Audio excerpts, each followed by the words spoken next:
Welcome everyone to our weekly Grape Finance AMA. Just as with always, we have LB here. Welcome, LB. Hey guys, how you going? Good to be here as always. Definitely. I myself, I will read out the questions. We don't have a huge audience yet. Hello there, Meaty Bites and Bobby. But I'm sure the rest of you will probably look look at the what's that when you post something. Help me here. The The chat or recording. The no, the recording. I was recording. looking for the word Ah. recording. Or the summary that is being created or will be created by Felix. Any of those Yeah, will yeah. do. Also, Felix writes a summary on Medium. And Yeah. so any of that to keep up to date will do. And yeah, with that said, let's get to the questions. First one is from Compounder, written quite particularly. Anyway, Compounder is asking, are you guys planning adjustments to the website UI and design? It would be cool if it would look more clean. Well, I do think this question was before your dark mode, LB. But then again, the Yeah, question still stands. So we get this question quite often. So maybe you would yeah, yeah. like to Well, give the answer again, right? I guess I wanted to do the dark mode uh just to even for me, I do prefer the darker colors because I'm usually on the computer late at night and having a dark mode is just more easy on the eyes. So I mean, a lot of people ask for it, so I just basically just changed the theme. Really, I didn't change the structure of the website too much. I added a little couple little things, but mainly just changed the theme to a dark theme. In terms of making it look more clean, the thing with the Toon Forks is that there's so much information that kind of needs to be displayed almost. Like you need, like the people really, they want a daily APR. Then they want the yearly APR. Then they want, okay, what's the TVL of the pools? And then now you have, how many pools have we got? We've got 5 pools. And then you need that for all those pools. And then you have the split of the basically the LP price as well of all the LPs. And then you have the split of the LPs, as in, how much MIM, how much grape is in each LP token. And then, you have we have 3 coins as well, so then you have to display the data for those 3 coins. You've got the market cap, the price, and the supply of those 3 coins as well. So the problem with Toonforks is that there's so much data that kind of needs to be displayed, unlike a lot of other projects where it's just kind of like, all right, you have 1 coin, you display the data for that 1 coin. Well, we already have 3 coins, and then we've got the winery as well, which is a totally separate thing. Then the vineyard, which is another separate thing. Now we've added nodes as well, which is another thing. So it's kind of like you need the data for all those things. So I mean, in terms of we, the data kind of needs to be there, but we like I'm going to, it's obviously a work in progress forever, basically. We will adjust things as we go along, add some new maybe clean some things up, like organize things a little bit better, and readjust things. But I like looking at data, Yeah. and I like when, because I've added things to the page. Like on the winery, I added the estimated rewards per day. It's like a new piece of data that you have that on that page. It's not on the regular Toon Fork, but I think it's a useful piece of data. It's something that, you know, estimates how much you would receive based on your stake in dollars per day. And I think that's something, uh, you know, people like. Yeah. So, Well, free yeah. thinking about that. It should be something for everyone, right? Because I can imagine if you're new to the space and you're new to Toonfolksy, all of this data doesn't really tell you anything because it's just too Hmm. much, right? Hmm. Whereas for someone more experienced, for me, I like all the data I can get, right? Just Yeah, like yeah, you say, like, oh yeah, yeah. I would like to know that too. So I am looking at familiar patterns. When I look at the site, I see all kinds of things that I understand and I would like to know actually. But I can truly imagine that for someone new to the space, it's just overwhelming. So maybe it would be possible, especially if we're going to really update the UI, or rather, you are going to update the UI as soon as you get to that. It might be cool to have a split up, like a choice whether to have the simplistic version or the full version, as it were, or the pro version, or whatever you're going to call it. Could that be something that could be useful for people? Hmm. Yeah, I think that could definitely be something pretty cool, like a simple view, and then more like an advanced view I've seen on just other apps, like not really crypto stuff, but just apps in general. You Yeah. have like a advanced view that shows a lot more data and options. Um, or maybe consolidating a lot of the data to a specific page.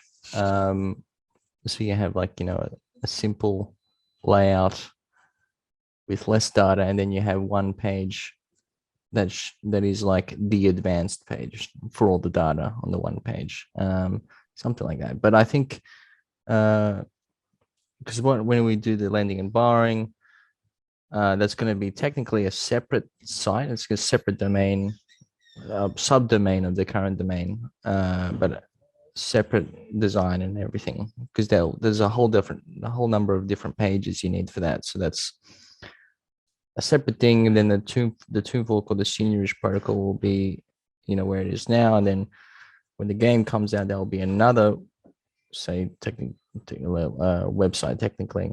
And then I'm going to, tie them in all together through like a landing page. So there's still a thing, it's all work in progress. I just wanted to, make a dark mode so that people stop asking me for a dark mode. Of course, of course. Are you getting any help with the UI? Because what you just, all the things that you just mentioned sounds like a lot of work, and you already have a lot of work. Yeah, well, I mean, this update I just did because it's just kind of like,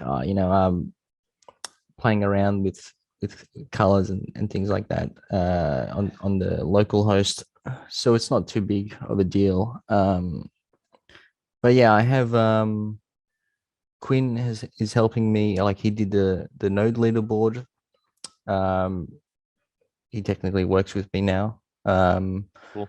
And also I've got another two developers helping me on the lending and borrowing side, one UI and one smart contract developer. So technically I have three developers on the team as well with me. Awesome. So Awesome. so That's yeah. actually really good to know because you tend to get swamped in work, and well, you getting Yeah. help is nice. I like that. Yeah, Anyway, it's yeah. let's move on to the next question, which is from oh wait, it's an addition to the previous question. It's from Olami03. To add to the above question, being able to see all of your locked LP in the vineyard of one page would be awesome. A claim all would be even more awesome. Like that's also a smart contract thing, right? It's not just a UI. Yeah, I mean you could do it both ways. With the something like that would be pretty cool. Uh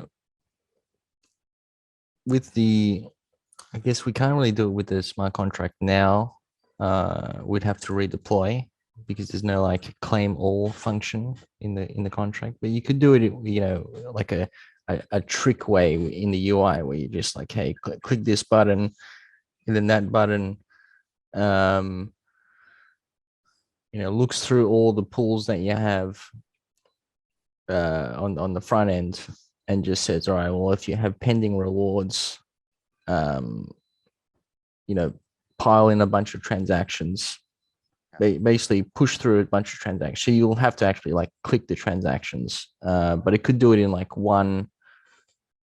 You click one List. button, and Yeah. then like three transactions, like MetaMask transactions, pop up or something like that. But yeah, some sort of dashboard would be cool. Um, as I said, work in progress.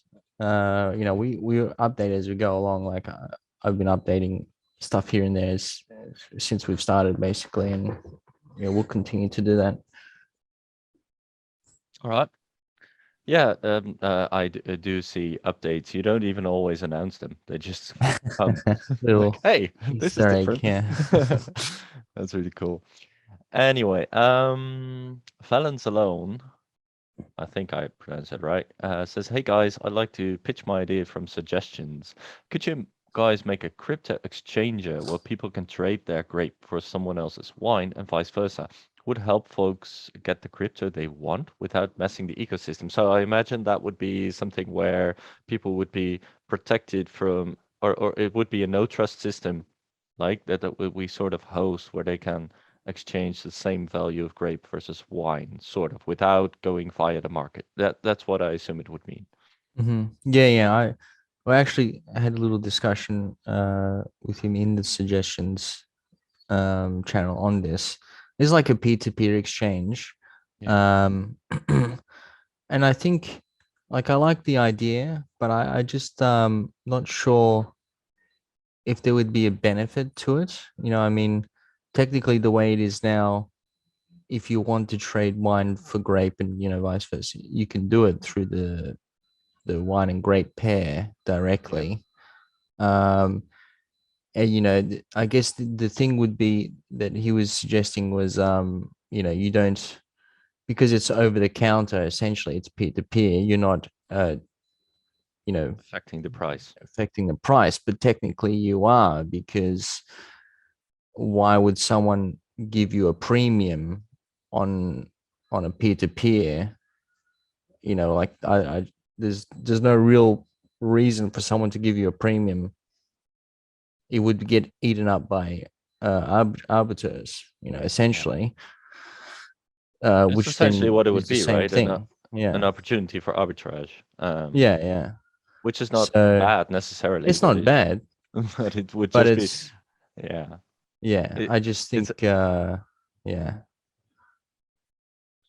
all right. So it's a feature that is not truly serving anything above and beyond what we already have.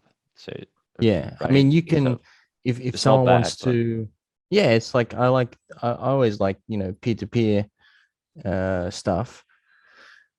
But if, because we already have the market in general, like we have the Trader Joe pairs, and they are decentralized. The point is that if you have a peer-to-peer marketplace and your exchange is like, it has to be the market price that you're trading them for.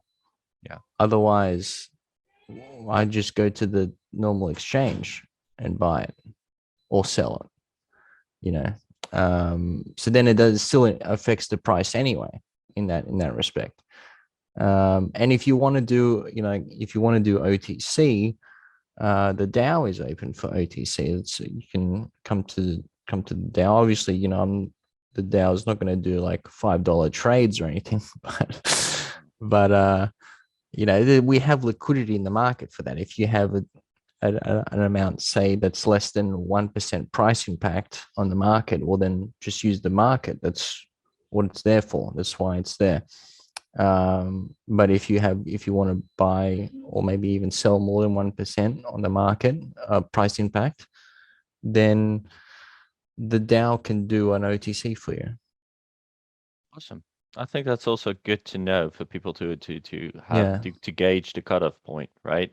Hmm. Because we sometimes have whales asking these questions like, Hmm. all right, I want to buy a lot, but can we do a deal? So this is Yeah, it. Like if you want to do a deal, make sure that your affect normally would be more than 1%.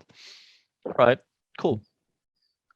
Um, then we move on towards Samurai Jacques, who says Mim has been kind of a 99-cent coin as of late.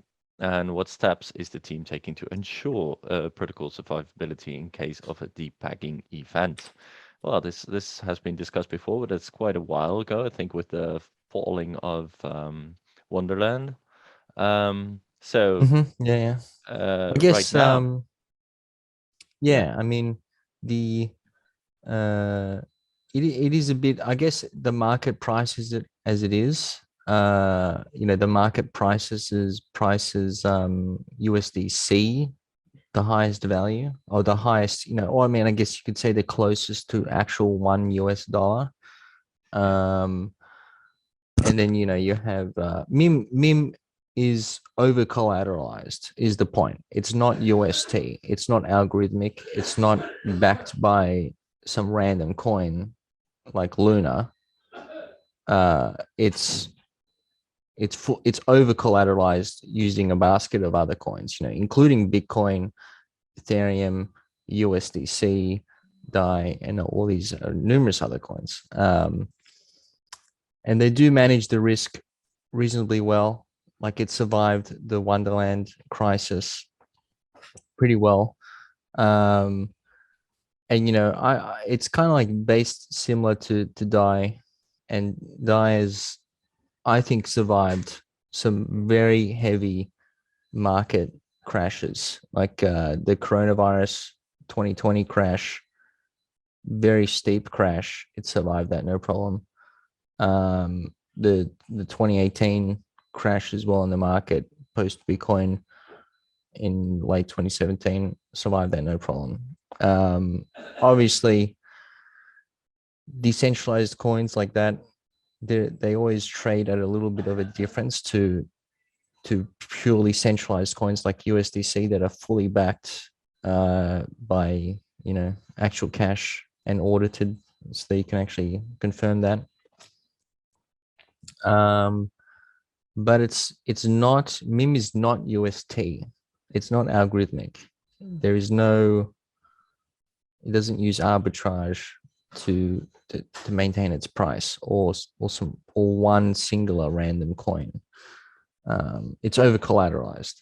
yeah. So I There's think one I thing. think Mim is strong. Yeah, well, there's one thing though that I just my mind is going towards when I was reading the questions that I was thinking of, like, would it be viable or would it be useful even to since we're going to make new pairs eventually anyway, because we're going to create a pair on Swapsicle, right? So would it be cool to have this new pair? Maybe not with MIM, but maybe with USDC or something like that. We have multiple. Would it be something good or would that be nonsense? What do you think? Yeah, I was thinking. I mean, the because we're kind of the I guess the issue is that we're pegged to Mim. Yeah. We could, obviously, if need be, we can change the peg to another coin. Yeah, Uh, that would be kind of extreme. Technical wise, it's not difficult, but it is annoying. It would be annoying for the user, especially we have, like, I guess, almost 2 million in liquidity in that pool. It would require everybody in that pool to exit and go to the new pool, which is, it's quite a bit of a hassle for the user. Technical wise, all it is just, we change the oracle, create a new pair, and update that on the treasury. And that's all good and fine. So if we really need to, and Mim is, you know, I guess Mim's backing isn't strong, which you can observe it on Ethereum has a lot of backing. Um, that's probably the best place to observe it. But we can always change it. It's just that we'd want to only have to do it if it's like actually makes sense. Yeah. And yeah, we can do like another pair as well. And I guess it may be something to think about as well. It would Mm, be an invitation for arbitrage as well, which yeah. is something to think about whether that would be positive or negative. I mean, Hmm. arbitraging between USDC and MIM then, because people would Yeah. be buying Grape with the one and then selling it with the other. But that's not necessarily bad, right? Because it would be Hmm. volume for Grape. Yeah. Yeah. But it's not a necessary precaution because, as you said, MIM is actually quite strong. It's not doing badly at all. It has been 99 cents for a bit, but it has recovered from far worse. And this is just something that happens, right? And I guess this in itself is sort of an opportunity for arbitrage, for people to get in at a cheaper price because of this. Hmm. Um, all right, let's leave that at that. There's a whole lot of discussion about this in the AMA weekly questions. I would like to ask for people to keep such discussions elsewhere because it kind of, you know, uh, it's kind of difficult to keep a clear picture during these AMAs if you have such discussions in this channel. Other than that, I do love that people are willing to explain things to each other. So that's the other part of that. Just try and find another channel for that. So where are we there? Redeemable, over collateralized. Yeah, a lot of questions about that. Then we move to a question that's actually been answered. A question from Felix. Do you want to remark on that still, or do you want to just skip it since it's answered by operator? Oh Like yeah. Well, I guess I'll just say like we Oh wait, which question is it? The meme that one? is the one that is strike through. I The mean, one if you that's right. Yeah. Yeah. Yeah. It's updated the docs now. They're probably that page wasn't updated for a little while. Basically, a 2 million supply. If you're inflating at 1% per epoch, that's 4% per day. That's a lot of supply. yeah. uh, so that's it's quite a bit. So obviously we want to you know, maintain peg, and the best way to do that is not have it inflate rapidly. So Yeah, so this I do adjust it. Yeah. yeah, this question was about there was a 1% expansion per epoch mentioned, and it has been adjusted in the docs to 0.5% per epoch. Yeah. That's it's The, the short of it. All right. the daily APR on the page is always correct. The daily APR on the page on the winery pages and the yearly APR is always based on the current based on the last expansion amount. So that's so if I adjust the expansion rate on the back end, it like I don't have to adjust the APR. That APR is always based on the actual amount that was printed last epoch. So that amount's always correct. All right, then we move on to Sam, who asks, will we be able to use our wine to participate in the liquid capital, or only PAG tokens can be used to participate? Also, which will come first, lending, borrowing, or liquid capital? That's a good question. Well, let's take them one at a time. Will be able to use wine in to participate in liquid capital, or only PAG tokens?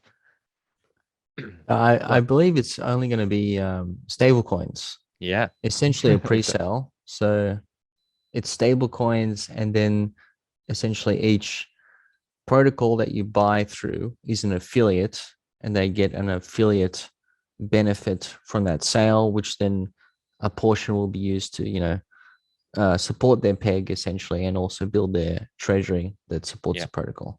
So let me explain that a little bit beyond what you already said.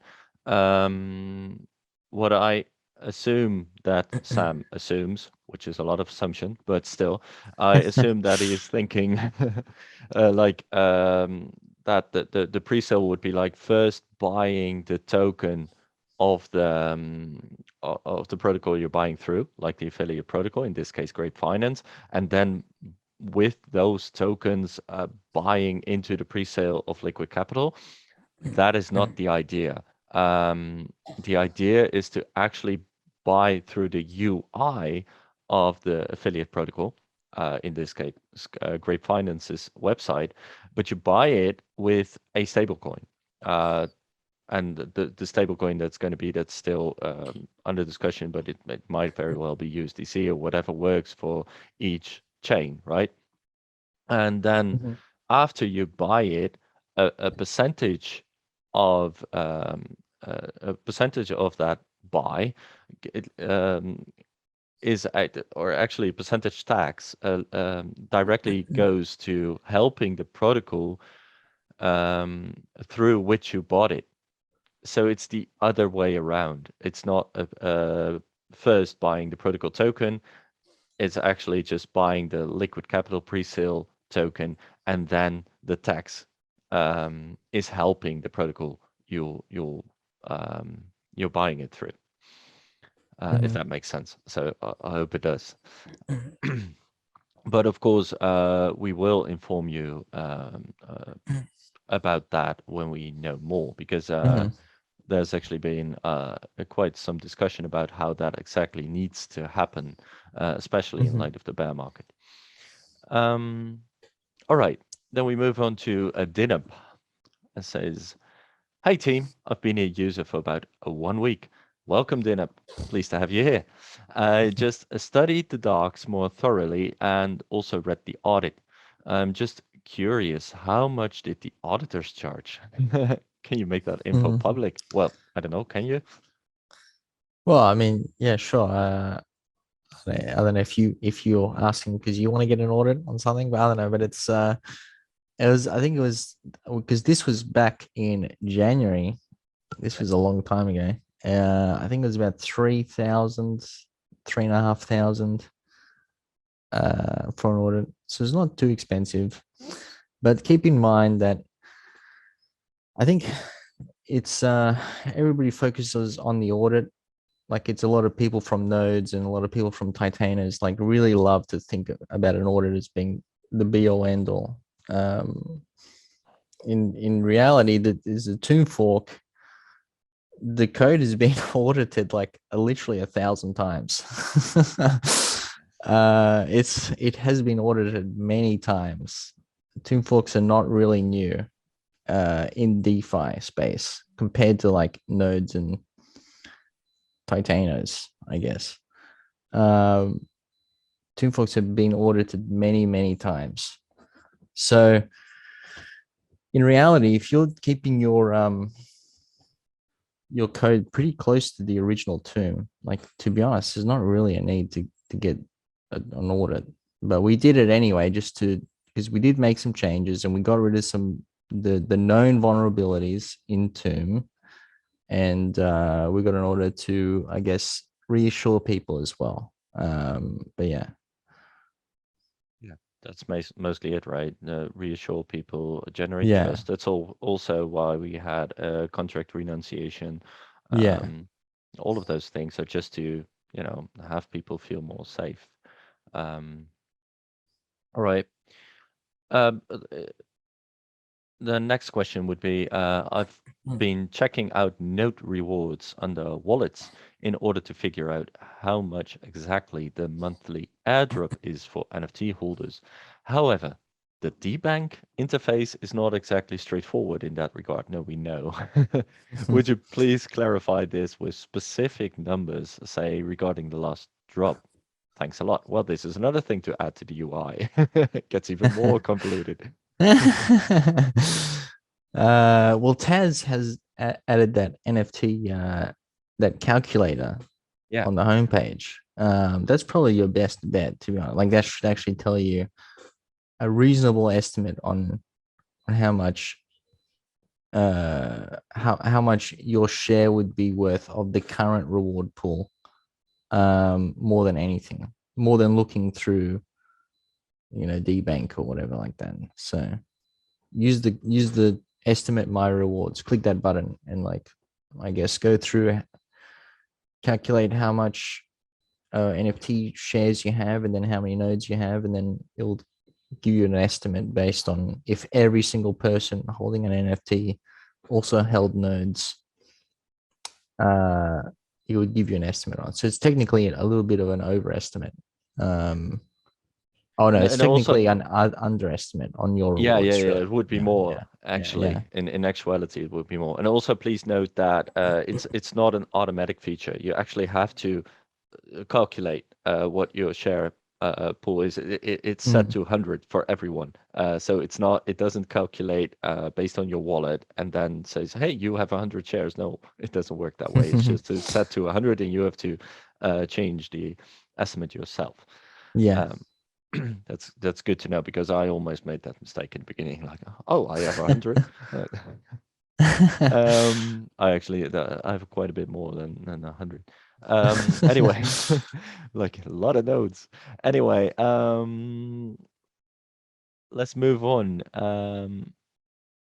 towards Tao, which is actually the last one of this one, and then I'm moving on towards the live AMA chat and see what's happening there. Tao says he's asking our there has been this discussion about bidets for some reason in the OG chat. Well, we're not going to discuss that here. Um, when lending and borrowing occurs, I'm guessing we would stake Grape as collateral. Would that be earning rewards, and would the reward percentage?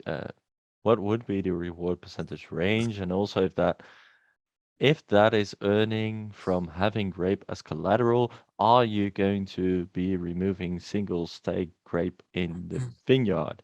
Uh, yeah, I think we are going to have interest-bearing coins due to hmm loan against, hmm right? Anyway, just Yeah. expand on that, please.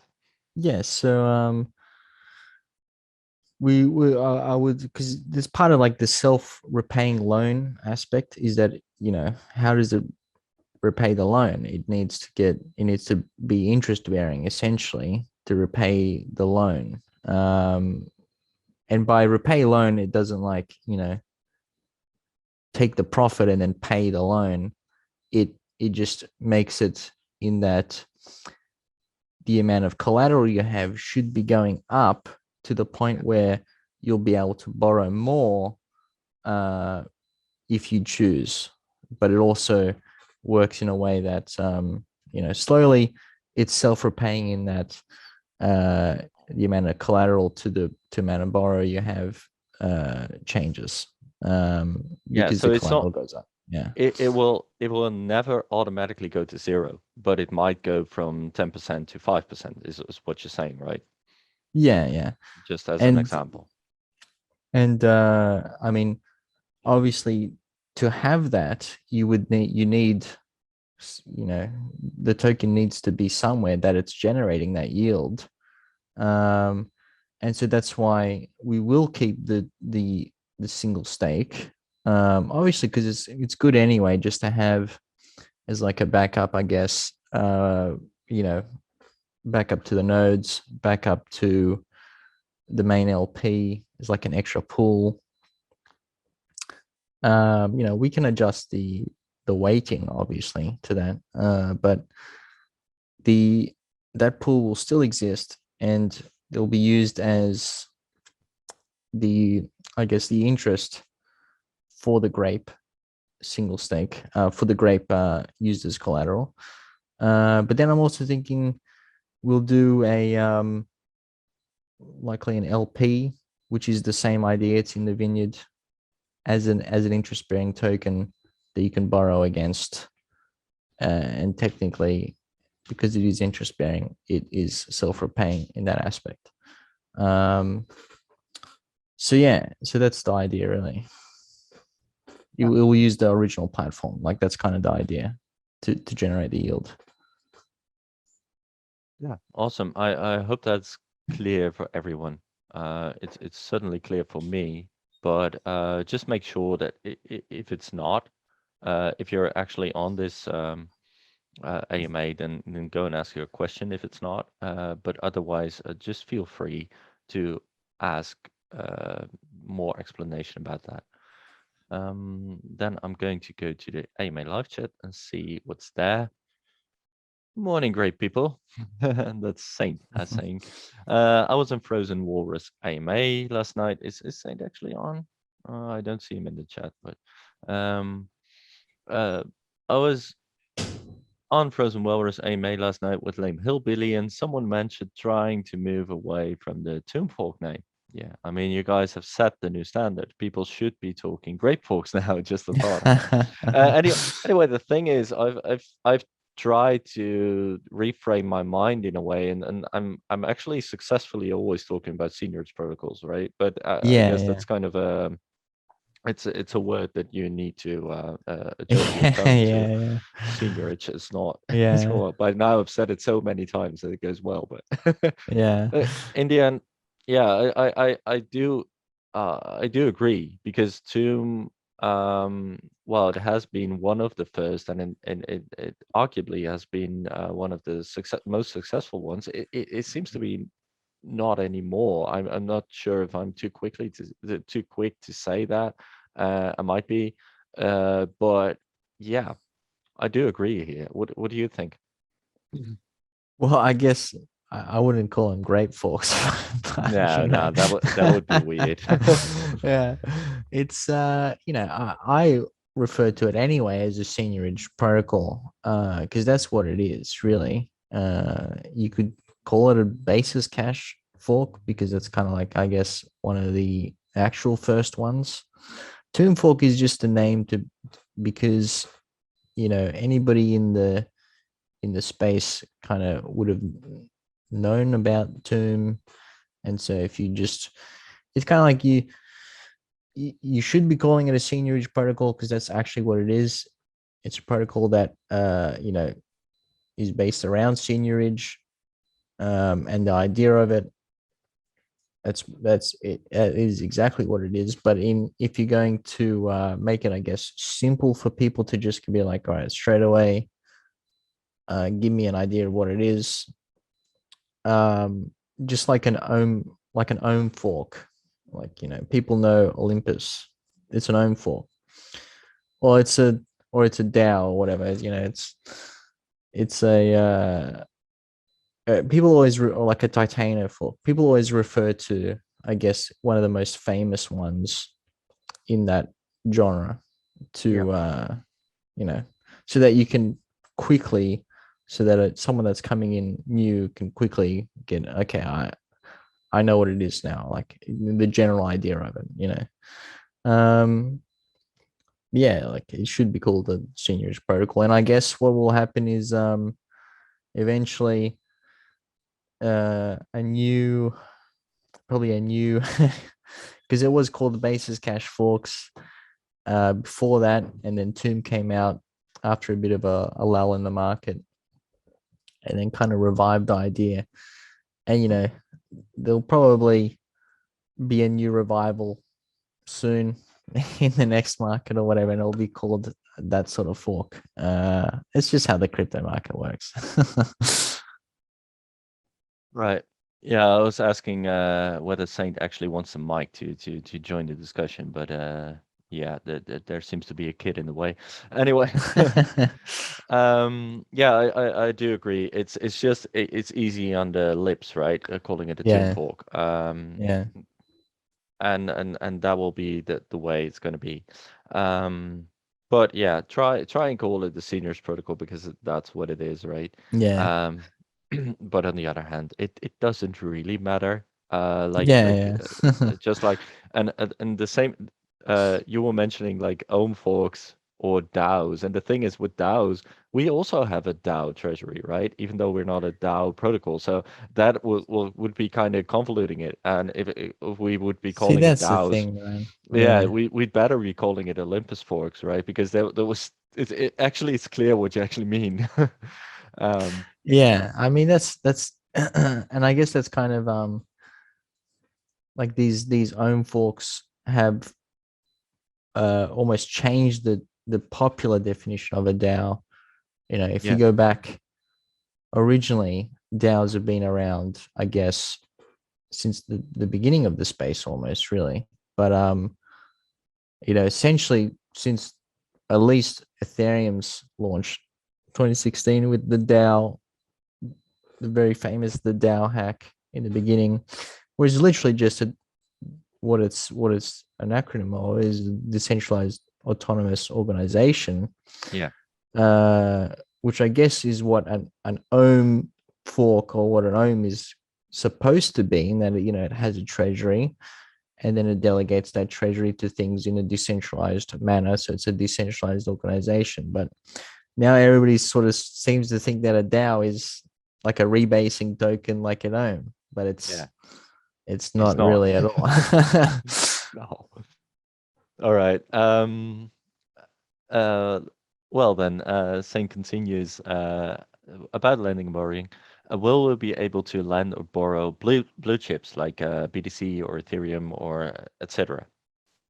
Yeah, I'll add that in for sure. And I think I've heard that, or I've seen that the AVAX bridge will be allowing native Bitcoin on the bridge. So right now you can bridge, Ethereum directly from Ethereum to AVAX. It'd be wrapped Ethereum on AVAX, but Mhm. using the AVAX bridge, obviously you can do it using every other bridge as well. But the problem with Bitcoin is that it is not an EVM like what AVAX is, or AVAX C chain is using. So you Please can't, like, explain what an EVM is, because that would yeah, be the Ethereum virtual machine. So like it's basically how basically what all the dApps are built on is the Ethereum virtual machine. So it uses Solidity mainly, but you can use other languages like Viper. But essentially it's just you have the standards like ERC20 is in the tokens. You can build dApps, like all that's why all dApps essentially on Ethereum you can basically just port to uh, Polygon, BSC, AVAX C chain, um, Phantom, Kronos. You can port to all of them pretty easily because it's literally just the same virtual machine that runs it, really. But on Bitcoin, it's a totally different system. It uses UTXOs. It doesn't have a virtual machine for smart contracts. So it's a totally different system. So in other words, there's no like actual tokens on Bitcoin. There's just Bitcoin. Even though it's you can get into semantics on the Bitcoins don't actually exist. It's more like records of UTXOs. Well, it's a different story. But anyway, Bitcoin. That's what I've seen on AVAX on the AVAX page or site or whatever. They said that their bridge is going to allow native Bitcoin bridging from Bitcoin directly to AVAX. And I think that's kind of been a little bit of a problem for Bitcoin, is that because it is not an EVM chain, it's not like easy to just bridge it over. Usually, how you do it now is you either go through a centralized exchange where you send Bitcoin into like Binance, the actual exchange, then you sell it for some ERC20 token, and then you transfer that to the actual chain. But or you could use, like a Bitcoin specific bridge like REN BTC, where you can, you deposit Bitcoin to them, and then they give you REN BTC on the chain that you want. But with the AVAX bridge, they seem to be having a way you send them native Bitcoin, and then they will give you wrapped Bitcoin on AVAX. So that's something I will take advantage of.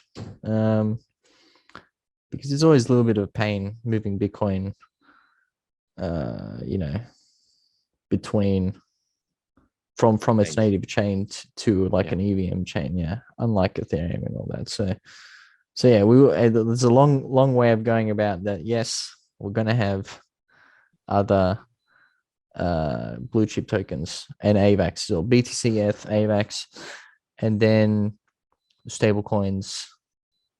The standard stable coins. Right.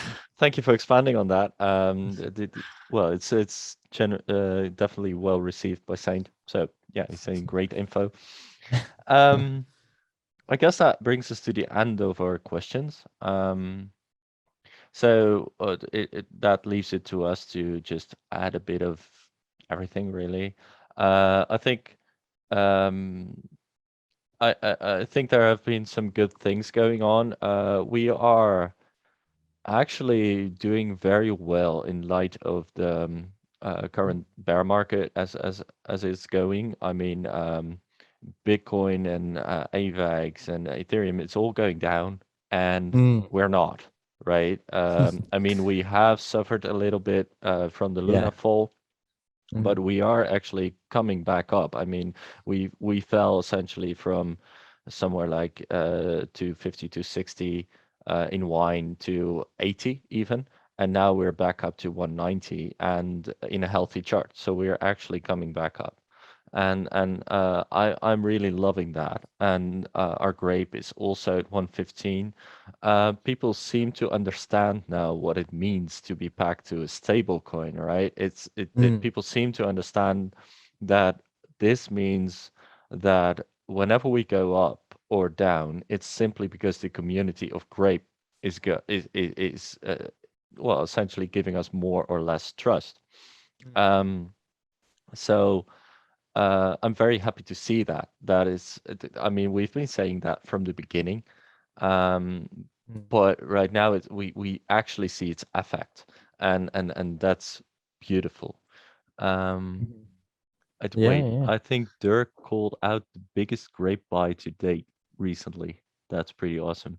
Um, yeah, yeah. I don't know what he's talking about, but I think anyway. yesterday there was I think like almost a $50,000 grape buy on the market, which is it's Oh, quite a right. lot. That is quite a lot. And that is also pretty awesome. Dirk is actually in the Zoom chat. I don't know if he wants to have the mic. Maybe he would just let me ask him to unmute. Dirk, are you there, mate? He is. Yeah, hang on. Would you like to elaborate on what was said by Saint? I need to learn how to mute. You are actually on. I can hear you, right? Yeah, I Oh, can hear good. you. Yeah.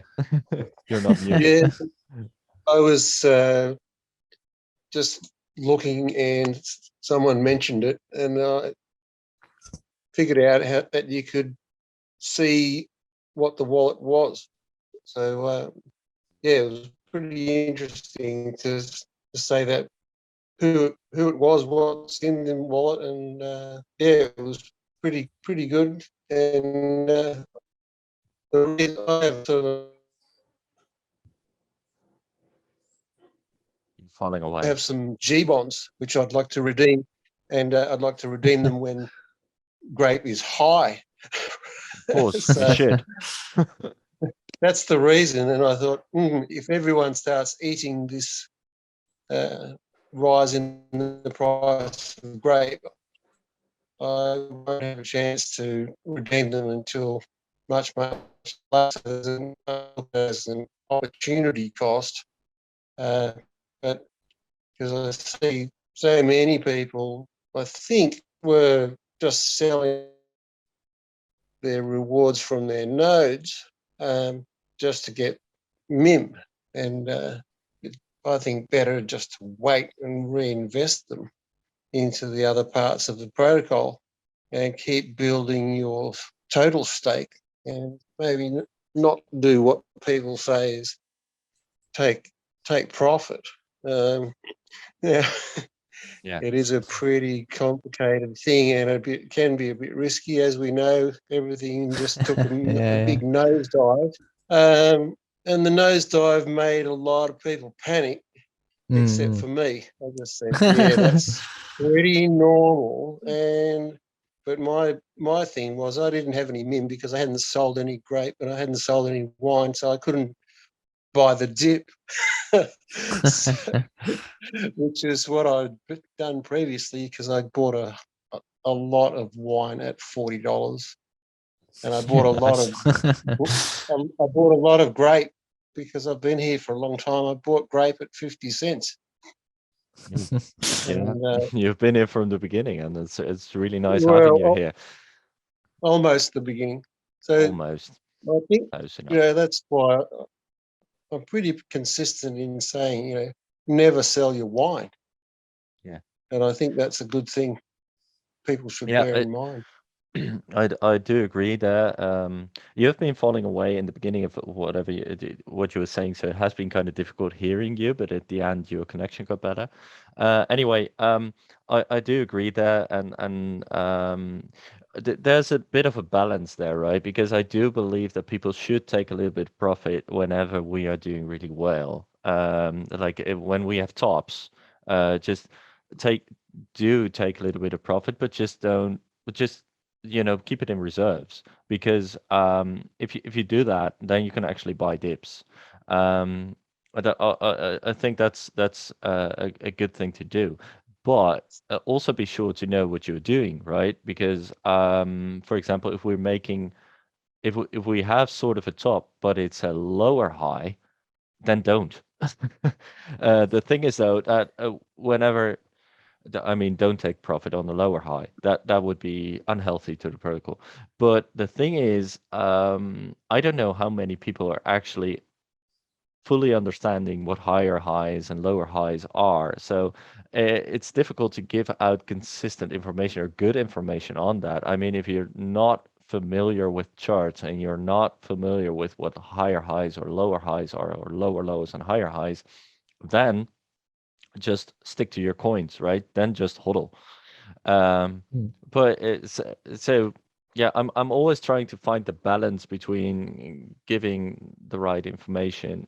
I mean, giving the right information between those two things, right? Or what you should really do with your coins, because I do believe that if you have sold, for example, if you have sold a bit of grape when it was at 2.0, and then you bought it again when it was like recently at 0.7, I think you would have helped the protocol.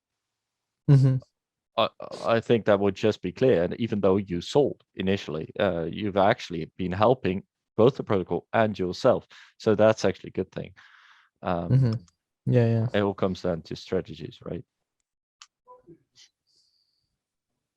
Okay, well, thank you very much. That was pretty clear.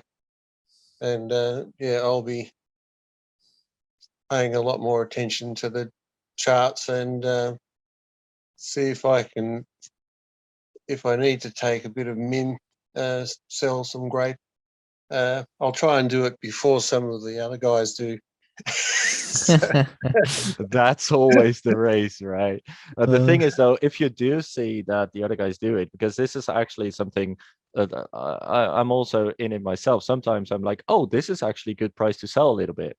And then I see other people selling a little bit, and then okay, I'll take the next route, right? I'll take the next time, because if you then also sell, even when other people already did it, then you're actually hurting the protocol. It's just like someone can take a little bit of profit, but not everyone can. We have to accept that sometimes someone else is quicker than you, right? Yeah, I actually was in the process of doing a sell at one point, and there was one person, I won't say who, but I saw his transaction go through. I went, oh, I could have been 1 second faster than so. But I'm sort of putting my transactions through on market, because I haven't I'm still wearing shorts instead of long pants. Someone who knows what they're doing is probably using, whatever. Is it a limit order or something like that? I Yeah, have no there idea are what that some is. limit orders that you can put, for example, on AutoSwap, and some different places. I'm personally not using them because it's my preference to actually know what I'm doing. Um, but for people who would like to have limit orders set, they can actually do that even in DeFi, and that's pretty nice. I would say. Yeah.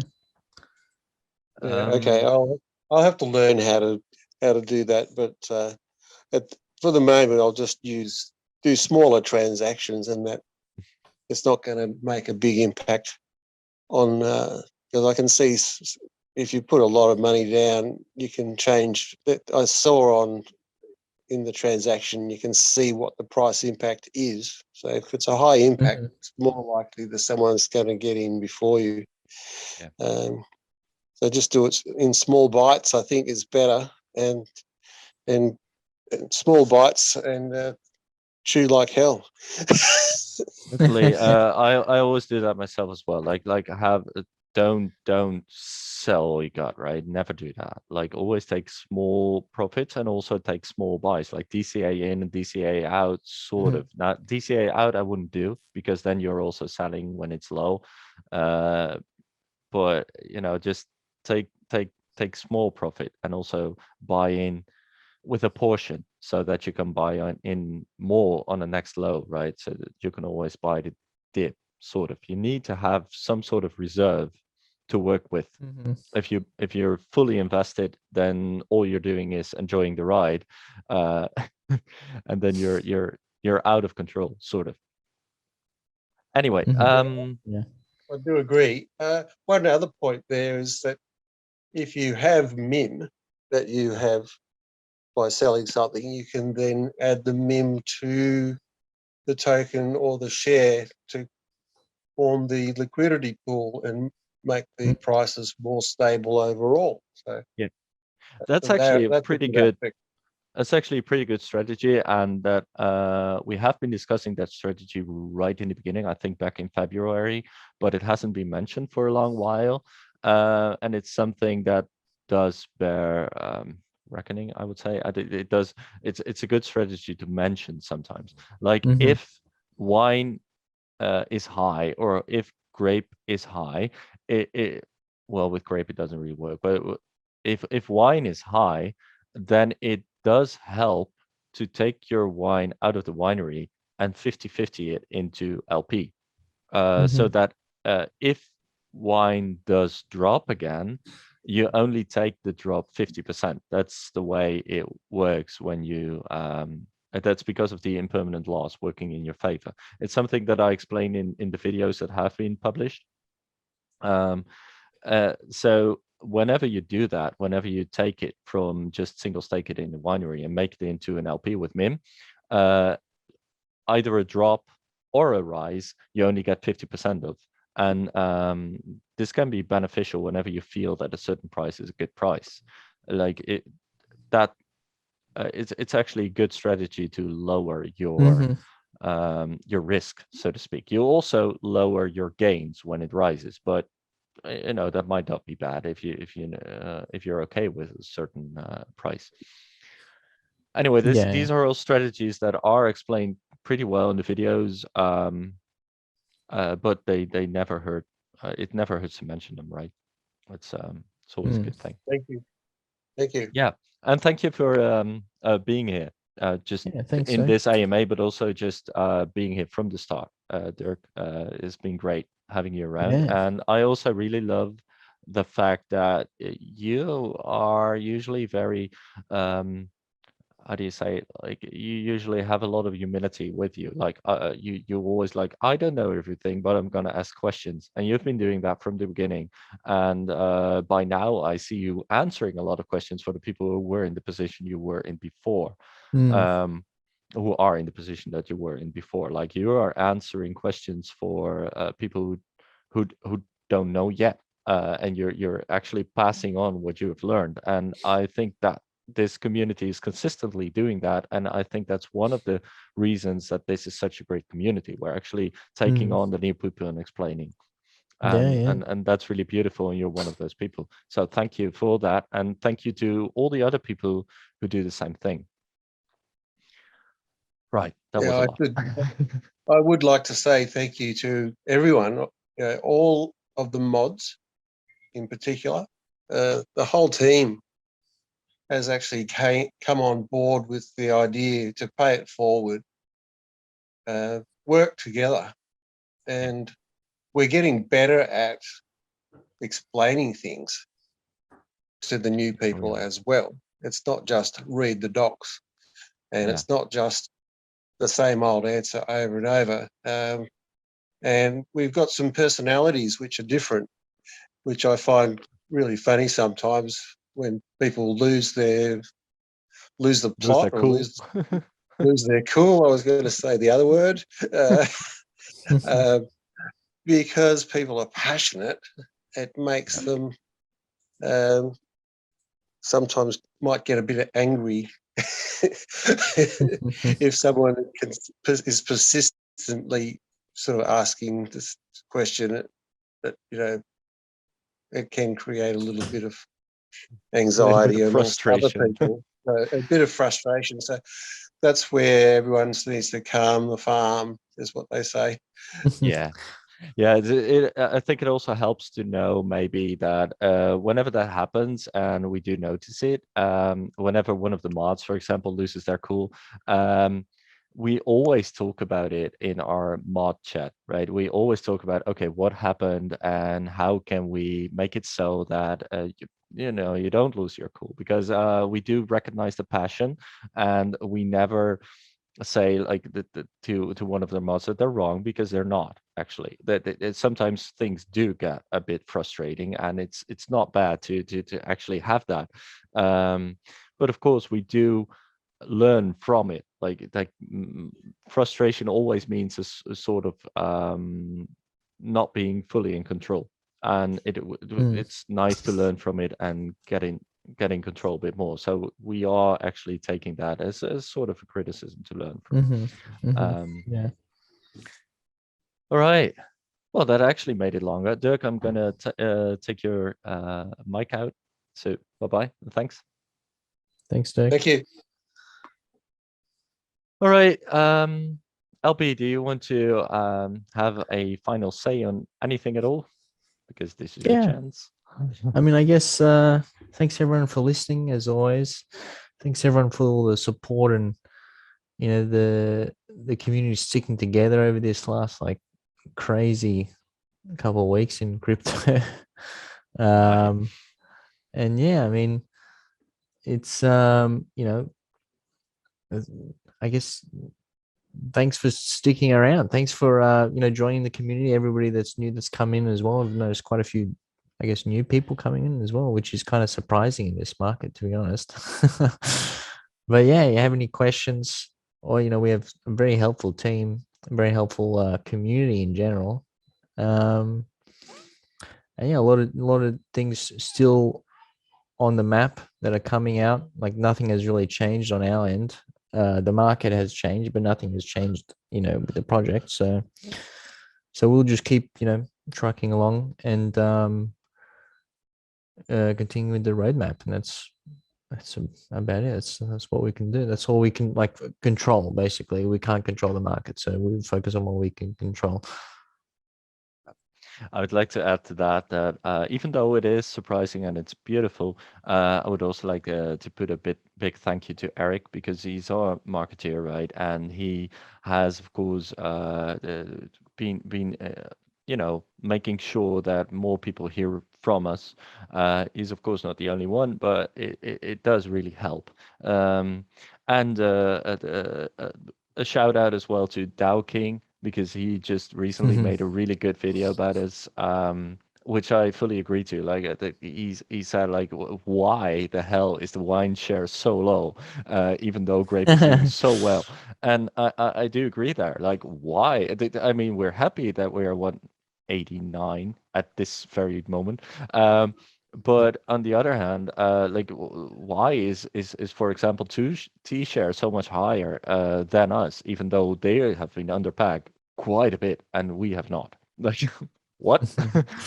So I do reflect on that question. I do agree on that. Like we're actually doing pretty well, and there's no reason why we should be so low. It's just the way it is, I guess. But yeah. So thanks a lot to everyone for being such a consistently great community, and yeah, see you next week, I guess. Thanks, everyone. Bye bye.